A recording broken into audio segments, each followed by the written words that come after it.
তো আমাদের আলোচনা চলছিল ধারাবাহিক দান সত্য সম্পর্কে। আজকে আমরা দান করার কি ফজিলত, দান সত্য করলে কি উপকার, কি লাভ দুনিয়াবি এবং উখরাবি, দুনিয়াতে কি লাভ আখিরাতে কি লাভ, সে সম্পর্কে কিছু আলোচনা শুনবো ইনশাআল্লাহ।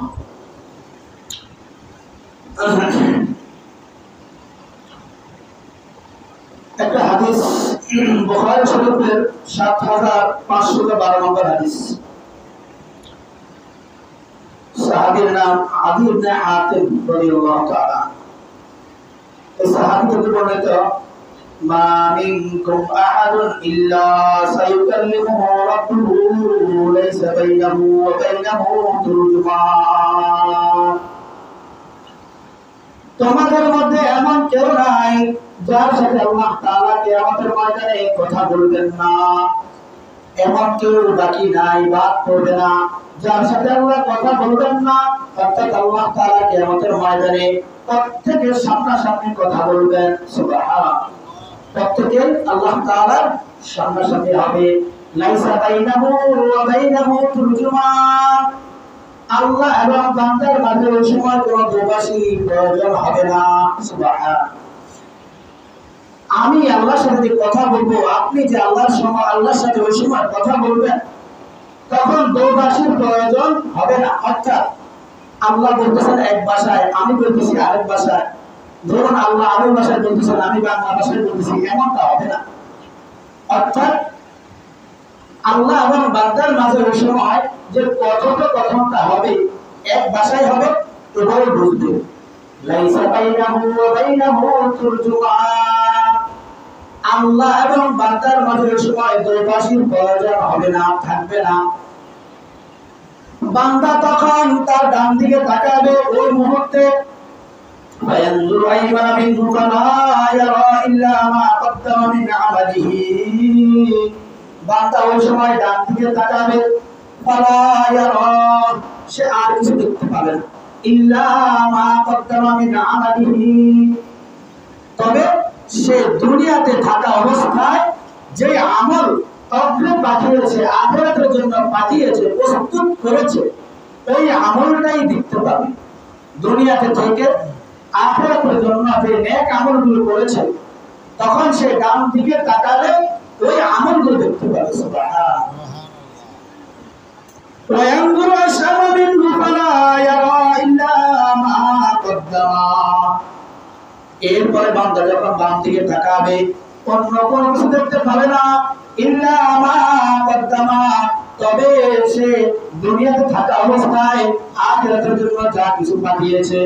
অর্থাৎ বাম দিকে তাকাইলে তার বড় আমলটা দেখতে পাবে, ডান দিকে তাকাইলে ভালো আমলগুলো দেখতে পাবে, আর বাম দিকে যখন তাকাইবে তখন তার খারাপ আমলগুলো দেখতে পাবে।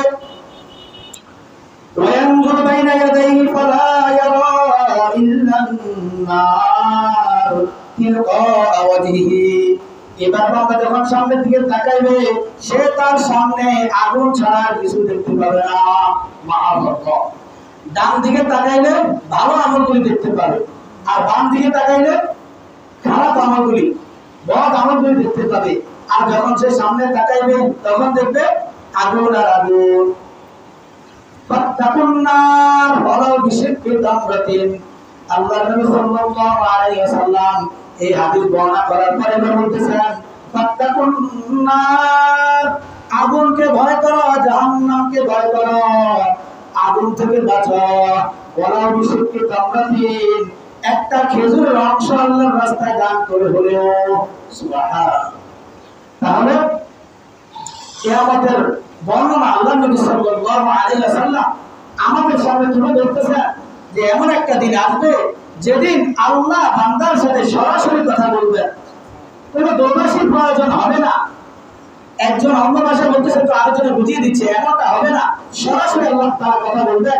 তো ওই মুহূর্তে বান্দা যখন ডান দিকে তাকাইবে, তখন তার ভালো আমলগুলি যেগুলি সে দুনিয়াতে থাকা অবস্থায় আখিরাতের প্রস্তুতি হিসেবে করেছিল, ওই আমলগুলি দেখতে পাবে। আর যখন বাম দিকে তাকাইবে, তখন সে দুনিয়াতে থাকা অবস্থায় তার খারাপ বদ আমল যেগুলি সে দুনিয়াতে করেছে সেগুলি দেখতে পাবে।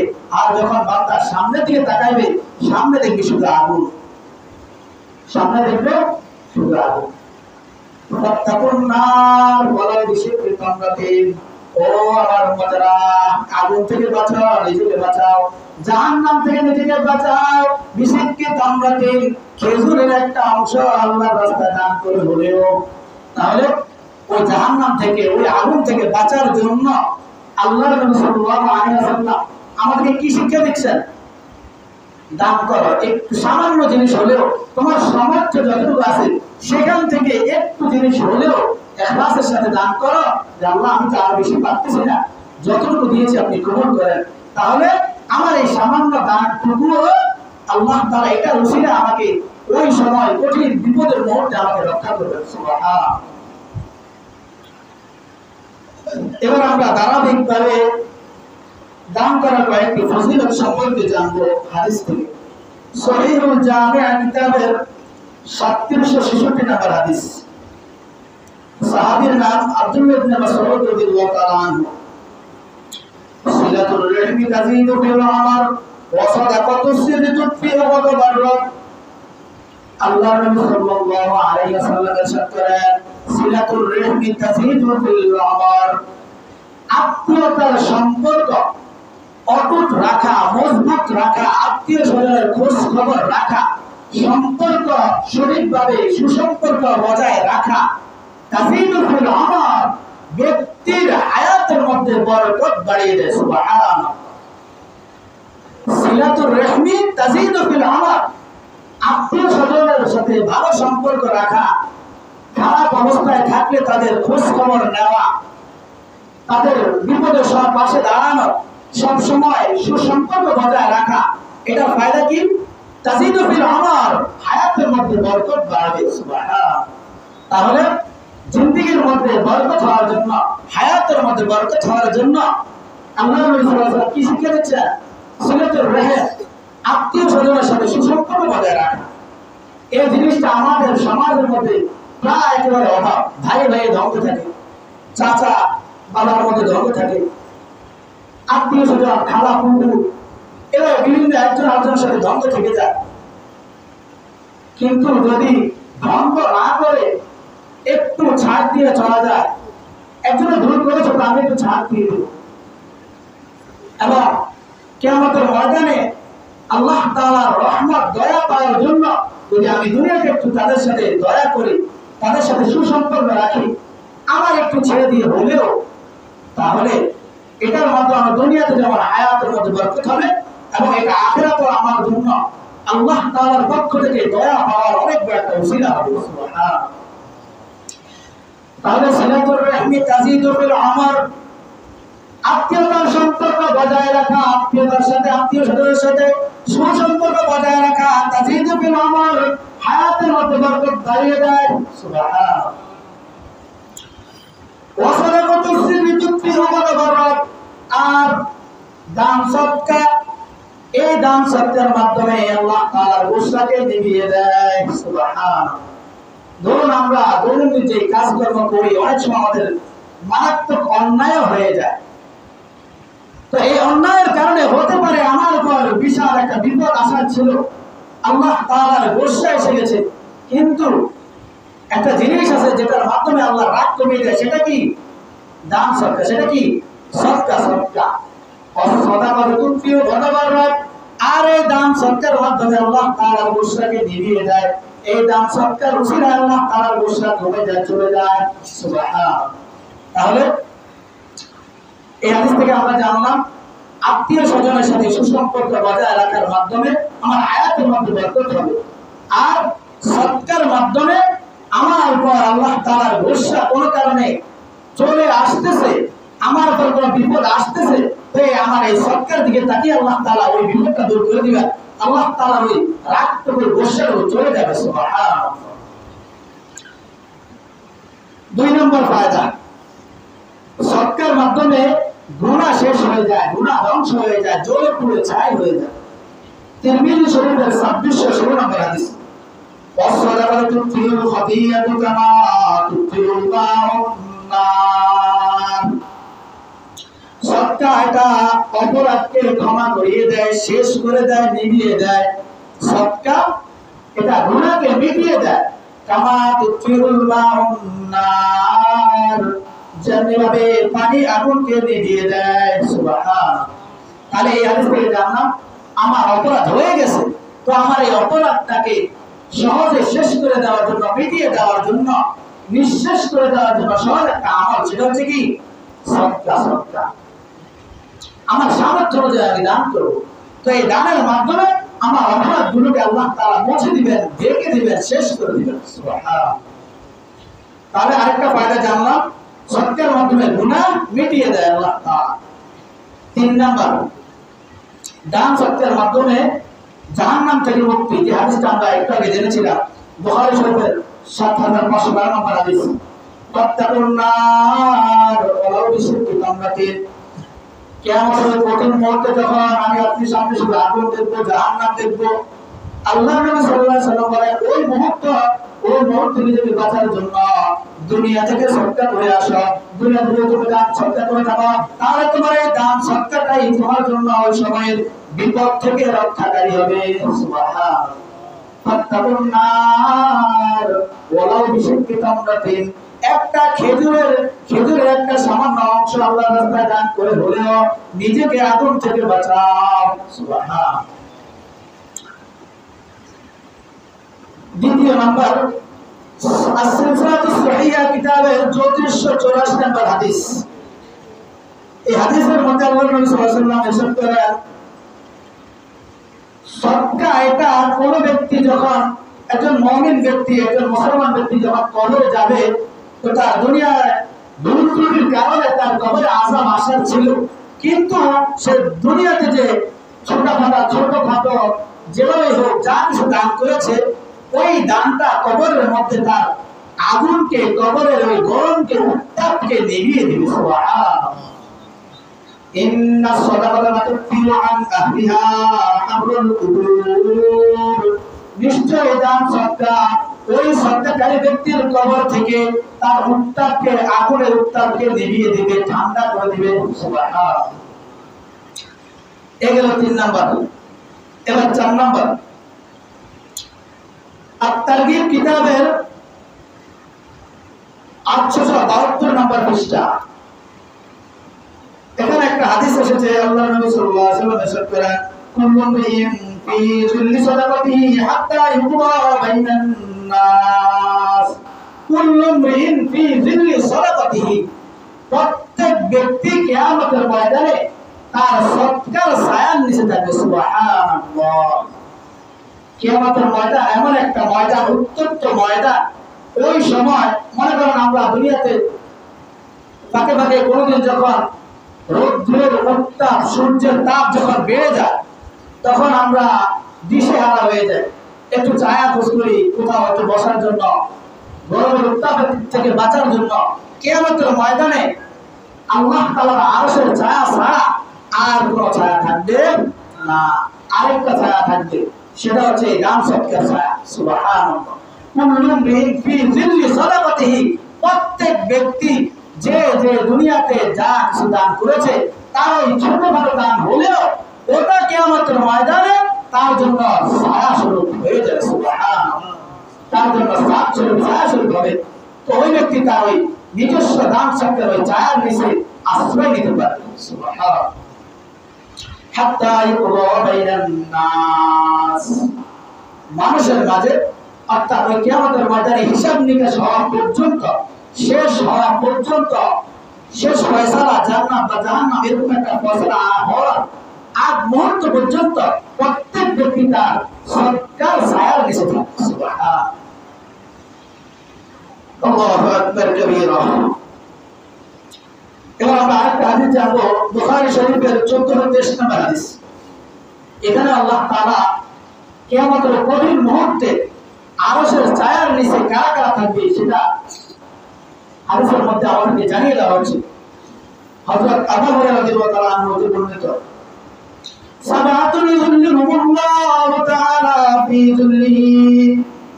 7 শ্রেণীর লোককে আল্লাহ তাআলা কিয়ামতের ময়দানে আরশের নিচে ছায়া দান করবেন। সুবহানাল্লাহ। ইয়াওমা লা যিল্লা ইল্লা যিল্লুহু, যেদিন এই আরশের ছায়া ছাড়া আর কোনো ছায়া থাকবে না। সুবহানাল্লাহ। কিয়ামতের ময়দানে কঠিন মুহূর্তে উত্তপ্ত অবস্থায় আল্লাহ তাআলার আরশ ছাড়া আর কোনো ছায়া থাকবে না। এই আরশের নিচে 7 শ্রেণীর লোককে আল্লাহ তাআলা ছায়া দান করবে। সুবহানাল্লাহ। এক নম্বর ইমামুন আদিল, এক নম্বর ইমামুন আদিল, কোন নাই ইমামুন আদল, ন্যায় ইনসাফগার বাদশা, ন্যায় ইনসাফগার শাসক, নেতৃস্থানীয় ব্যক্তি, যিনি রাষ্ট্রের দায়িত্বে আছেন, বড় দায়িত্বে আছেন, এমন ব্যক্তি যখন তার অধীনস্থদের উপর সঠিকভাবে হকগুলো বন্টন করবে, সুষম বন্টন করবে, প্রত্যেকের হক সঠিকভাবে বজায় রাখবে, সুন্দর মতো বন্টন করে দেবে, কারো প্রতি কোনো জুলুম করবে না, নিজেও অন্যায়ভাবে কিছু নিয়ে যাবে না, প্রত্যেকের সম্পদ প্রত্যেকের কাছে সঠিকভাবে বুঝিয়ে দিবে, এরকম ন্যায় ইনসাফগার বাদশা, এরকম ন্যায়বান শাসক কিয়ামতের ময়দানে আল্লাহ তাআলা আরশের নিচে ছায়া পাবে। সুবহানাল্লাহ।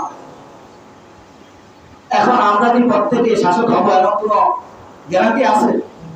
তবে আমাদের জন্য এই হাদিস থেকে একটা ব্যাখ্যা আছে, সেটা হলো আমি রাষ্ট্রীয় শাসক হতে পারি না, হতে পারে আমি একটা প্রতিষ্ঠানের কর্তা, প্রতিষ্ঠানের মালিক, আমার অধীনে অনেক কর্মচারী আছে, আমার অধীনে কিছু লোক আছে, আমি তাদের দায়িত্বশীল, তো সেখানেও আমি যদি ইনসাফ প্রতিষ্ঠা করি, প্রত্যেকের জন্য সুষম বন্টন করি, প্রত্যেকের হক সঠিকভাবে বুঝিয়ে দিই, তাহলে আশা করি আমার এই সুষম বন্টনের কারণে, আমার এই সঠিকভাবে দায়িত্ব পালন করার কারণে আমিও এই ইমামুন আদিল অর্থাৎ ন্যায়বান শাসকের পর্যায়ে গিয়ে আল্লাহ তাআলার আরশের নিচে ছায়া পাবো। সুবহানাল্লাহ। এমনি ভাবে আমি যখন আমার ঘরের অধীনস্থদের কর্তা, তাদের দায়িত্ব আমার কাঁধে যখন আছে, তো আমি সেখানেও যদি আমার ছেলে মেয়ে সহ প্রত্যেকের হক সঠিকভাবে বুঝিয়ে দিই, কারো প্রতি জুলুম না করি, এক ছেলেকে বেশি দিয়ে দেওয়া বা অন্য মেয়েকে একটু বেশি দিয়ে দেওয়া, এভাবে না করে সুষম বন্টন করি, পারিবারিক জীবনেও যদি আমি আমার অধীনস্থদের উপর সঠিকভাবে সুষম বন্টন করি, প্রত্যেকের হক সুন্দরভাবে বুঝিয়ে দিই, ইনসাফ প্রতিষ্ঠা করি, তাহলে আমিও শরীক হতে পারবো ওই ইমামে আদলের কাতারে। যখন যে ইমামে আদলের কাতারে শরীক হওয়ার কারণে আল্লাহ তাআলা আমাকে কিয়ামতের ময়দানে আরশের নিচে ছায়া দিবেন। সুবহানাল্লাহ। তাহলে আমরা কিন্তু প্রত্যেকেই দায়িত্বশীল, পরিবারের হোক, প্রতিষ্ঠানের হোক, অথবা কমপক্ষে নিজের উপরেও কিন্তু দায়িত্বশীল, কমপক্ষে নিজের উপরে দায়িত্বশীল, নিজেকে যদি সঠিকভাবে চালাই, তাহলে আমার এই সঠিক বন্টনের কারণে, সঠিক ন্যায়ের উপরে থাকার কারণে আমি আপনি কিন্তু এই হাদিসের ব্যাখ্যায় শামিল হতে পারবো। 2 নম্বর শাবুন নাশা ফি ইবাদাতিল্লাহ, 2 নম্বর এমন যুবক যে যৌবনকালে আল্লাহ তাআলার ইবাদত শুরু করে। সুবহানাল্লাহ। যৌবনকালের ইবাদত আল্লাহর কাছে এতটা দামি, এতটা দামি, কারণ ছোট অবস্থা যারা ছোট এরা তো বুঝে না, যারা নাবালেগ এরা বুঝে না, নামাজ পড়লেও তেমন কিছু বুঝে না, কোরআন তেলাওয়াত করলেও তেমন কিছু বুঝে না, এবং এদের আমল নামাও জারি থাকে না। ছোটরা যারা নামাজ পড়ে, কোরআন তেলাওয়াত করে, তো এদের নেক আমলগুলো এদের পিতা মাতার আমল নামায় চলে যায়, এবং এদেরকে যারা পড়ায় এদের উস্তাদদের আমল নামায় চলে যায়, যারা এদের পিছনে অর্থ ব্যয় করে, শ্রম দেয়, এদের আমল নামায় চলে যায়। এটা হচ্ছে ছোট ওদের কথা। আর যারা বৃদ্ধ হয়ে যায়, ওনারা দেখা যায় অনেক সময় রুকু সিজদা ঠিকমতো করতে পারেন না, শক্তি থাকে না, সবগুলো সুন্দর তরিকে আদায় হয় না, কিন্তু যৌবন অবস্থা এটা এমন এক সময় সবকিছু করা সম্ভব, প্রত্যেকটা ন্যাক আমল সুন্দরভাবে করা সম্ভব। আর এই এখানে পরীক্ষা, একজন ব্যক্তির সামর্থ্য আছে, শক্তি আছে, সে ইচ্ছা করলে কোন ন্যাক আমল করতে পারে, আবার ইচ্ছা করলে সে গান বাদ্য বা অশ্লীল জায়গায় গিয়ে গুনাহের কাজে লিপ্ত হতে পারে। এখানেই তার পরীক্ষা, সে কি আল্লাহ তাআলার হুকুম মানে আল্লাহ তাআলার সন্তুষ্টির উদ্দেশ্যে গুনাহকে ত্যাগ করে নিজেকে কন্ট্রোল করে আল্লাহর পথের দিকে ধাবিত হয়, নাকি সেই গুনাহের দিকে ধাবিত হয়, এখানেই পরীক্ষা। এজন্য যখন কোন যুবক ব্যক্তি আল্লাহ তাআলার কুদরতি পায় সিজদায় পড়ে, তখন আল্লাহ তাআলা ফেরেশতাদেরকে ডাক দিয়ে বলেন, ও আমার ফেরেশতারা, দেখো দেখো বান্দা কি করতেছে, এটা যুবক, তোমরা তো আমাকে নিষেধ করেছিলে ওই সময় যখন আমি বলেছিলাম ইন্নী জাইলুন ফিল আরদি খলিফা, আমি জমিনে প্রতিনিধি সৃষ্টি করব, মানুষ সৃষ্টি করব। তখন তোমরা বলেছিলে আপনি জমিনে এমন কাউকে কি সৃষ্টি করতে চান যারা দুনিয়ায় ফিতনা ফাসাদ সৃষ্টি করবে, মারামারি কাটাকাটি করবে। তোমরা তখন আমাকে যুক্তি দিতে চেয়েছিলে, আমাকে বাধা দিতে চেয়েছিলে, নিষেধ করতে চেয়েছিলে। আর দেখো দেখো আমার এই যুবক বান্দা আমার কুদরতি পায়ে তার কপালকে লুটিয়ে দিও। সুবহানাল্লাহ, আল্লাহ তাআলা অত্যন্ত খুশি হয়ে যায়। এজন্যই তো বলেছেন ওয়াসাবুন নাশা ফি ইবাদাতিল্লাহ, কোন যুবক বান্দা যখন যৌবনকালে আল্লাহ তাআলার ইবাদতের দিকে ধাবিত হয়, আল্লাহ তাআলার হুকুম আহকামের দিকে ধাবিত হয়, তখন আল্লাহ তাআলা তার উপর এতটাই খুশি হন, এই ব্যক্তিকে আল্লাহ তাআলা এই কিয়ামতের কঠিন ময়দানে আল্লাহ তাআলার আরশের নিচে জায়গা দান করবেন। সুবহানাল্লাহ। তাহলে এক নাম্বার ন্যায়বান শাসক, দুই নাম্বার আল্লাহ তাআলা আরশের নিচে জায়গা পাবে। দ্বিতীয় ব্যক্তিকে শাবুন নাশা ফি ইবাদাতিল্লাহ, যৌবন করে যারা, যুবক অবস্থায় যারা আল্লাহ তাআলার ইবাদতের দিকে ধাবিত হয়, আল্লাহ তাআলার হুকুম আহকাম মানে। তিন নাম্বার রাজুলুন কলবুহু মুআল্লাকুন ফিল মাসাজিদ, এমন ব্যক্তি যার অন্তরটা মসজিদের সাথে লাগানো, মসজিদের সাথে মিলানো। সুবহানাল্লাহ, এমন কিছু লোক আছে দেখবেন ফজরের নামাজ পড়েছে, পড়ার পরে মসজিদ থেকে বের হতে মন চায় না, কিছুক্ষণ জিকির করবো, তেলাওয়াত করবো, ইরশাদ করলো, তারপরে মন চায় না বের হই, তারপরে কাজটা আসে এজন্য বের হয়, তারপরে তার আবার নিয়ত থাকে, তার মন এদিকে কেমন যেন ঢোকা থাকে, আবার কখন জোহরের আযান হবে, আবার আমি কখন মসজিদে আসবো, জোহরের নামাজ পড়েছে তো তার মনে আরেকটা আশা, আরেকটা আকাঙ্ক্ষা, আবার কখন আসরের আযান হবে, আবার কখন মসজিদে আসবো। এই ব্যক্তির মনটা যেহেতু মসজিদের সাথে মুআল্লাক, মসজিদের সাথে মিলিত, তার মনটা মসজিদ দিয়ে ধাবিত হওয়ার কারণে এই ব্যক্তিকে আল্লাহ তাআলা কিয়ামতের ওই কঠিন মত আল্লাহ তাআলার আরশের নিচে ছায়া দিবেন। সুবহানাল্লাহ। তাহলে তিন নাম্বার ওয়ারাজুলুন কলবুহু মুআল্লাকুন ফিল মাসাজিদ, এমন ব্যক্তি যার কলবটা আল্লাহর মসজিদের সাথে মিলানো। সুবহানাল্লাহ। চার নম্বর ওয়ারাজুলানি তাআতা ফিল্লাহ ইজতামা আলাইহি ওয়া তাফাররাকা আলাইহি, চার নম্বরে এমন শ্রেণী যাদেরকে আল্লাহ তাআলা আরশের নিচে জায়গা দিবেন, এরা হচ্ছে এমন দুই ব্যক্তি যারা পরস্পর মহব্বত সৃষ্টি করে, যারা পরস্পর একজন অন্যজনকে ভালোবাসে, একজন অন্যজনের দিকে ধাবিত হয়। কেন? এজন্য যে এই লোকটা ভালো লোক, এই লোকটা নামাজি লোক, এই লোকটা আল্লাহর রাস্তায় সময় লাগায়, এই লোকটার ব্যবহার ভালো, আচার আচরণ ভালো, বা এই ব্যক্তি ইবাদতের দিক থেকে অনেক উত্তম। সুবহানাল্লাহ। তাহলে আমি তাকে ভালোবাসি, আমি তাকে ভালো জানি, এজন্য যে সে নামাজ পড়ে, সে রোজা রাখে, সে হুকুম আহকাম গুলো সঠিকভাবে পালন করে, হারামের ধার ধারে না, তার মুখ থেকে খারাপ কথাও আসে না। যখন এই দুই ব্যক্তির মাঝে আল্লাহ তাআলার সন্তুষ্টির উদ্দেশ্যে মহব্বত সৃষ্টি হবে, ভালোবাসা সৃষ্টি হবে, একজন অন্যজনের দিকে ধাবিত হওয়ার জন্য, ধাবিত হওয়ার মাঝখানে কারণ সেটা কি? আল্লাহ তাআলার সন্তুষ্টি। যখন দুই ব্যক্তির মাঝে আল্লাহ তাআলার সন্তুষ্টির উদ্দেশ্যে ভালো লাগা, ভালোবাসা সৃষ্টি হবে, তো এই দুই ব্যক্তিও আল্লাহ তাআলার আরশের নিচে ছায়া পাবে। সুবহানাল্লাহ। ওয়া তাফাররাকা আলাইহি, এবং দুইজনের মাঝে, পরস্পর দুইজনের মাঝে সম্পর্ক ছিন্ন হওয়া, একজন আরেকজন থেকে দূরত্ব হওয়া, এই দূরত্ব হওয়ার কারণ হচ্ছে এই লোকটা নামাজ পড়ে না, আমি এজন্য তার সাথে কথা বলি না, লোকটা মুখ ভালো না, ব্যবহার ভালো না, গালিগালাজ করে, অন্যজনের হক মারে, জুলুম করে, এজন্য আমি তাকে দেখতে পারি না, তার সাথে আমার সম্পর্ক রাখি না। এই যখন পরস্পর একজন অন্যজন থেকে দূরত্ব সৃষ্টি করবে, একমাত্র আল্লাহ তাআলার সন্তুষ্টির উদ্দেশ্যে, কারণ সে আল্লাহ তাআলার হুকুম আহকাম মানে না, তো এই সম্পর্ক ভেঙে ফেলা বা দূরে থাকা, এটাও যখন আল্লাহ তাআলার সন্তুষ্টির উদ্দেশ্য হবে, তখন এই ব্যক্তিও আল্লাহ তাআলার আরশের নিচে ছায়া পাবে। সুবহানাল্লাহ। মান আহাব্বা লিল্লাহ ওয়া আবগাদা লিল্লাহ ওয়া আ'তা লিল্লাহ ওয়া মানা'a লিল্লাহ ফাকাদ ইসতাকমালাল ঈমান।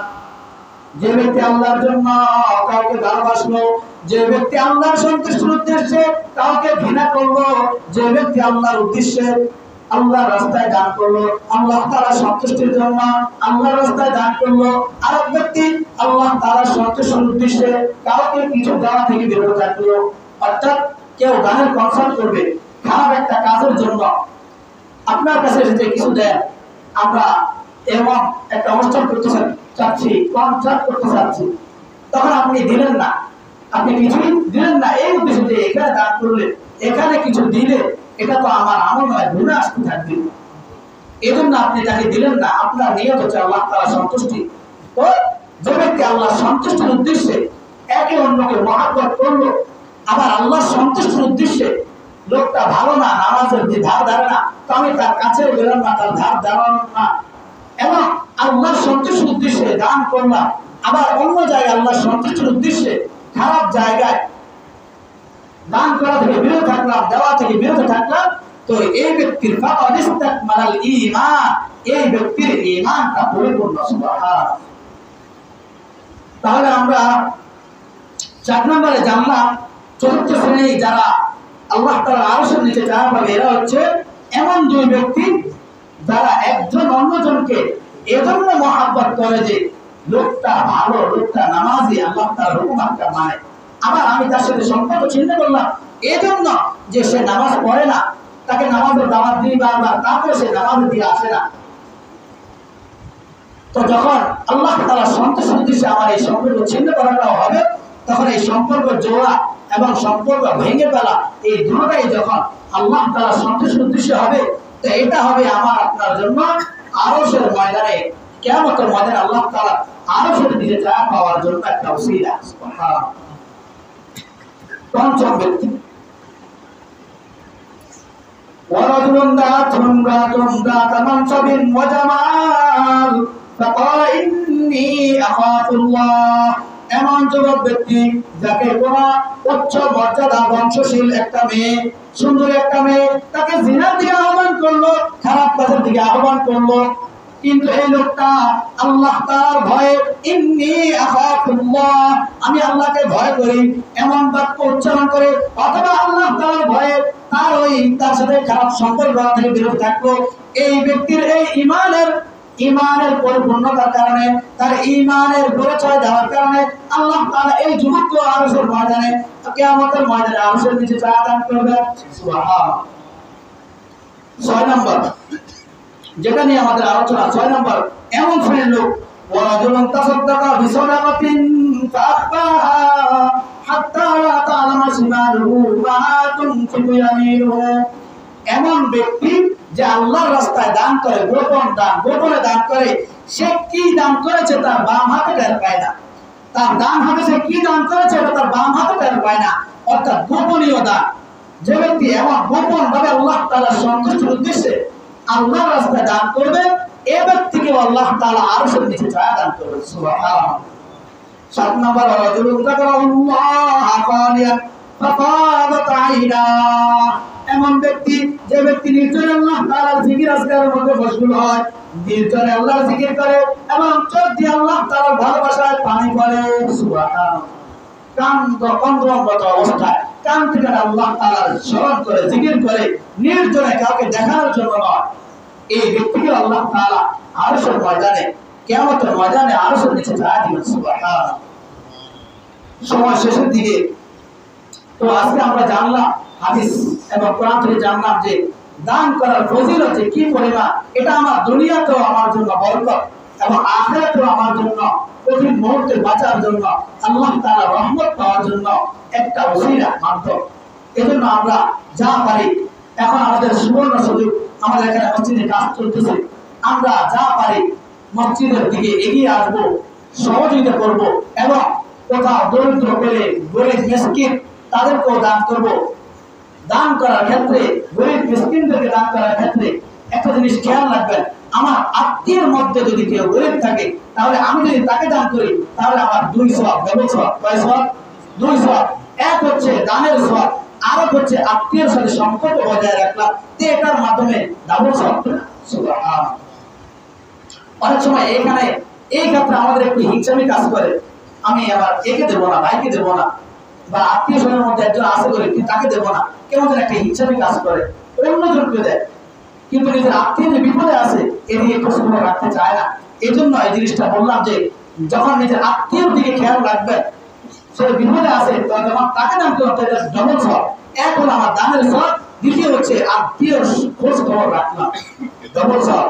আর আমরা তো হাদিস থেকে দেখলাম সিলাতুর রাহমি ফি তাসিদু ফিল আমর, যে ব্যক্তি আত্মীয়ের সাথে সুসম্পর্ক রাখবে, আত্মীয় স্বজনের খোঁজ খবর রাখবে, তাদের বিপদে সাড়া দিবে, তো এই ব্যক্তির হায়াতের মধ্যে আল্লাহ তাআলা বরকত বাড়িয়ে দিবেন। সুবহানাল্লাহ।